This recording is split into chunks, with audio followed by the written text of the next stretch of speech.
Hi guys, কেমন আছো তোমরা? নিশ্চয়ই ভালো। আজকে তোমাদের সাথে খুবই ইম্পর্ট্যান্ট একটা টপিক নিয়ে চলে আসলাম। আজকে আমি কথা বলবো মানুষ সম্পর্কে সাইকোলজিক্যাল কিছু সিক্রেট নিয়ে। দেখে নাও তুমি সিক্রেটগুলি জানো কিনা। তাহলে চলো ভিডিওটা শুরু করা যাক।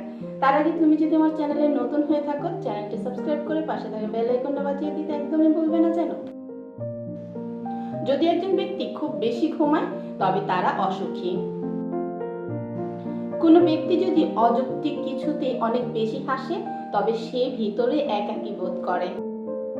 যদি একজন ব্যক্তি সর্বদা অন্যদের সাহায্য করার এবং সমর্থন করার চেষ্টা করে তাহলে সম্ভবত কেউ কল্পনাও করতে পারবে না যে কত পরিমাণ তাদের এই সমর্থনের প্রয়োজন হয় নিজের জন্য, কিন্তু তারা অন্যদের সাথে তাদের দুঃখ ভাগ করে নেওয়ার জন্য অভ্যস্ত নয়। যদি একজন ব্যক্তি অনেক বেশি মিথ্যে বলে তাহলে সে নিরাপত্তাহীনতায় ভুগতে পারে।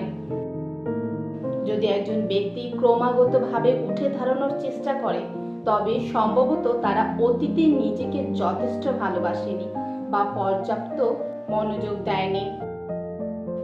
যদি কোনো ব্যক্তি ছোটখাটো বিষয় কাঁদে তবে তারা খাঁটি ও দয়ালু। যদি একজন ব্যক্তি প্রায় রাগান্বিত হয় এর অর্থ হলো তাদের অন্তরে কঠিন ব্যথা রয়েছে যা তারা নিজেদের মধ্যে লুকিয়ে রাখে।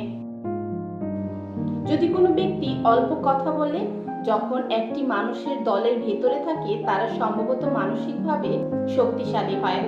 তারা জানে যে একজন জ্ঞানী ব্যক্তি বেশি শুনে এবং কম কথা বলে, তাই তারা তাদের কথাকে মূল্য দেয়। তোমার এই সাইকোলজিক্যাল বিষয়গুলো জানা ছিল তো? যদি জানা থাকে অবশ্যই কমেন্ট করে জানাও, আর যদি জানা না থাকে তাও আমাকে অবশ্যই জানাতে ভুলবে না। আর ভিডিওটা ভালো লাগলে অবশ্যই একটা লাইক করতে ভুলবে না যেন।